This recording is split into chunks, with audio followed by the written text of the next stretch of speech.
All right. I do want to talk about, before I go to the implications, if you just hit that backspace button, a little bit more about this issue of how much time families spend together, because there were a couple of things that did have an impact. So when we did the regression, trying to understand how much total family time is there for a family, one of the factors we've already talked about is the day of the week. So you spend more time together on the weekends or on holidays, vacation days, than you would on weekdays, which just makes sense, and that was validated. Also, the employment had an impact on total family time. So if you're fully employed, you're going to spend a little less time. If you're part-time, etc. And then also ethnicity was another factor, which is kind of interesting. But I wanted to kind of report this.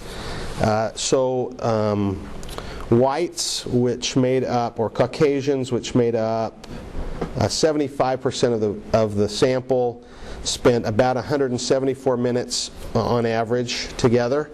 African Americans was down to 108, and they made up 18% of our sample, and Hispanics 136. So really, among those three major ethnic groups, there was quite a difference in the amount of time that they spent together as total families. And I don't know if those are cultural. You might think socioeconomic, but income did not have a factor. So those who made more money didn't necessarily spend less time as a whole family together, which I think was kind of maybe a potentially surprising outcome. So the region of the country, the income, the size of the family, all of those things that we thought of might have actually had an impact on how much time families might spend together were not significant. So they did not show that they really related to how much time families spent together. So it didn't matter how much money people made, what size their family was, or even what part of the country they were from. The age of the oldest child, again, so sort of kind of you think of the cycle of a family, had some influence. So if you had older children, again, the family had progressed a little bit further, they had less time together. And that makes sense too, because we know that as your kids get older, they're gone more. So now if you're talking about the whole family being together, well, you maybe have kids who are working or involved in other activities. So some of the implications for this. All right.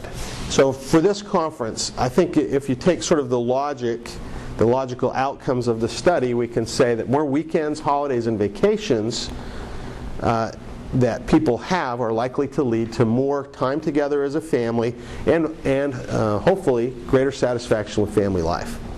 At least that's sort of the implication of this. It's not something that we say we've proven, but that's just sort of maybe what you could read into this. Families may be spending more time together than we really may have thought.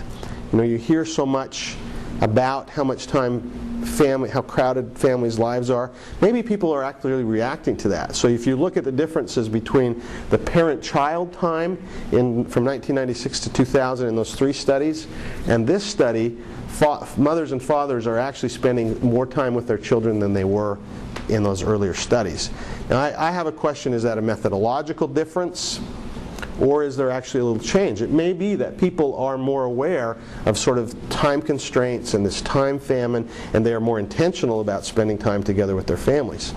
That's uncertain to me, but it's something interesting. I think that as other evidence like this might kind of come forward, then it would be interesting to compare. So I actually have a little chart that shows some of those differences. So these are the studies that were done by Bianchi and others, and kind of their ranges of time spent per day. And this is our study in 2008. So the weekdays, the mothers are spending between 2.5 and 3 hours.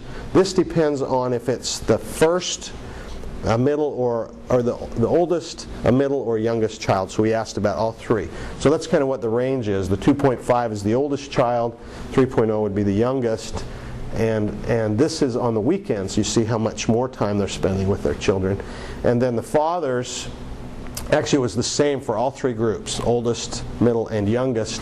And then this is the weekend time, which you actually see as more of a dramatic difference, because now fathers are actually spending quite a bit more time with their especially their youngest children, it looks like. So that change is sort of something I think to look at and watch for other studies and other evidence of kind of how families are spending their time.